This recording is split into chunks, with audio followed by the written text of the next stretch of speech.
Good morning मंडळी. आज मी बनवणार आहे सीझनचा पहिला असा आमरस.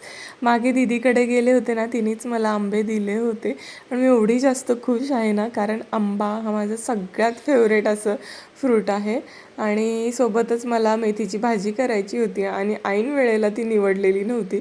खरं तर आहे ना, ह्या पालेभाज्या करायचा यासाठीच खूप जास्त कंटाळा येतो, कारण वेळच इतका कमी असतो आणि त्या निवडायच्या वगैरे त्यामध्ये पण खूप जास्त वेळ जातो.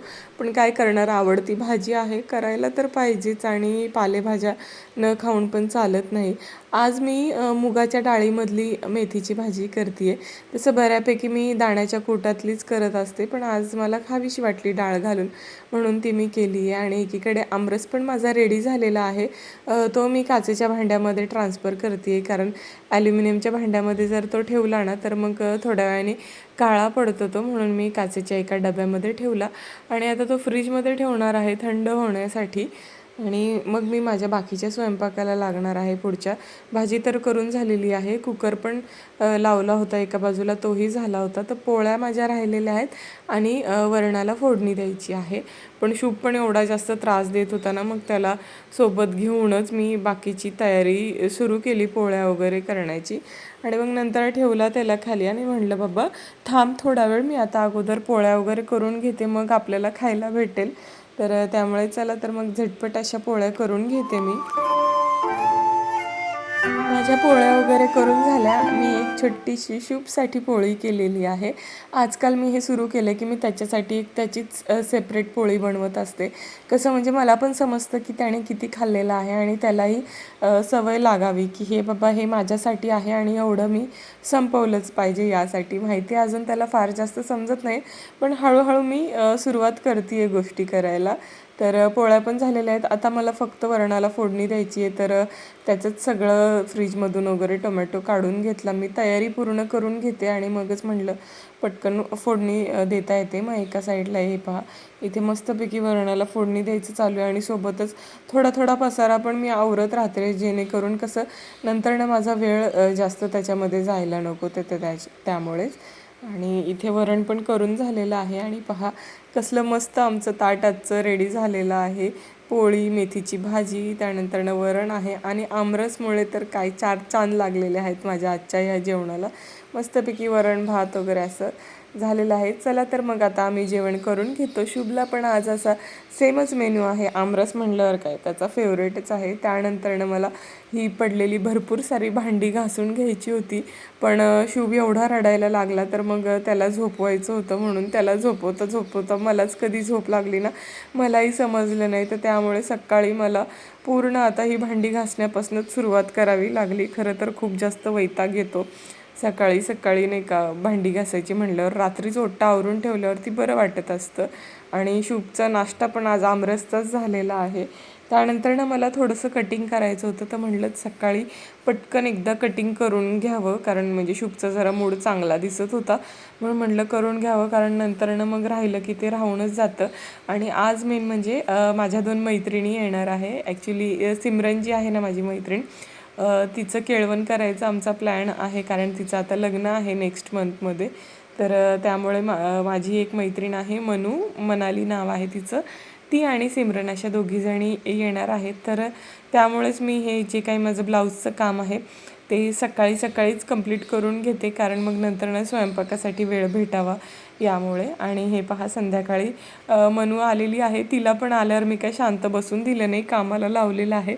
तिला म्हणलं बाई तू लसूण सोल आणि मी इथे आजच्या स्वयंपाकाला सुरुवात करते. सगळ्यात पहिलं मी इथे कोल्ड कोको करायला घेतलेला आहे, जे की आम्हाला सगळ्यात लास्ट खायचं आहे, पण सगळ्यात पहिलं मी ते बनवायला घेतलं. याची रेसिपी मी शॉर्ट्समध्ये टाकलेलीच आहे, पण इथे तुम्हाला थोडक्यात मी सांगते. मी इथे 1 लिटर दूध घेतलेलं आहे, त्याच्यामध्ये साखर घालून ते तापायला ठेवलं आणि एका पातेल्यामध्ये ना मी 2 चमचे आपली जी कोको पावडर असते ना ती घेतली. त्याच्यामध्ये 1 ते 1.5 चमचा कॉर्नफ्लॉवर टाकलेला आहे आणि थोडंसं पाणी घालून ते व्यवस्थित मिक्स करून घेतलं. त्यातल्या सगळ्या लम्प्स ज्या आहेत ना त्या फोडून घ्यायच्या आहेत आपल्याला. एकदम एकसारखं झालं पाहिजे आणि दूध उकळलं की त्याच्यामध्ये ही जी स्लरी बनवली आहे ना ती टाकायची, व्यवस्थित उकळून घ्यायचं. थोडंसं ते जाडसर त्याला टेक्स्चर आलं की गॅस बंद करायचा. रूम टेम्परेचरला आलं की मग ते फ्रीजमध्ये ठेवायचं थंड होण्यासाठी.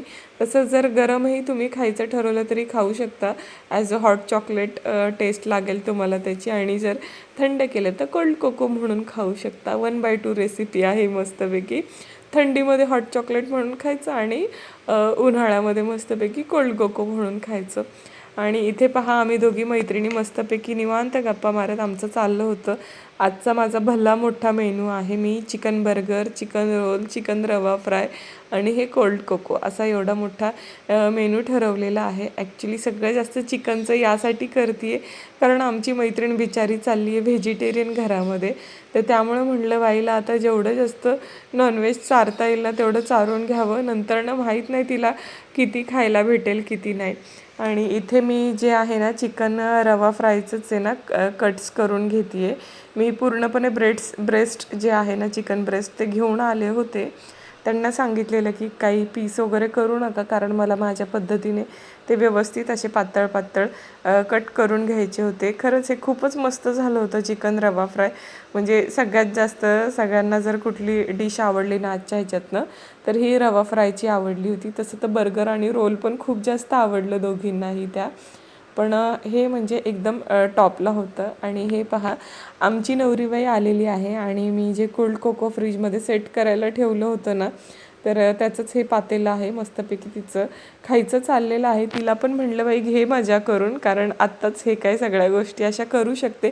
नंतर ना काय लग्न झाल्यावर तिला पण संसारामध्ये पडायचंच आहे. आणि आम्ही तिघीजणी मैत्रिणी खूप दिवसांनी म्हणजे मी तर म्हणते ऑलमोस्ट आहे ना 2 वर्षांनी वगैरे आम्ही एकत्र भेटलो होतो. तसं इंडिव्हिज्युअली मी सिम्मीला भेटत होते पण मनू खूप दिवसांनी घरी आली होती.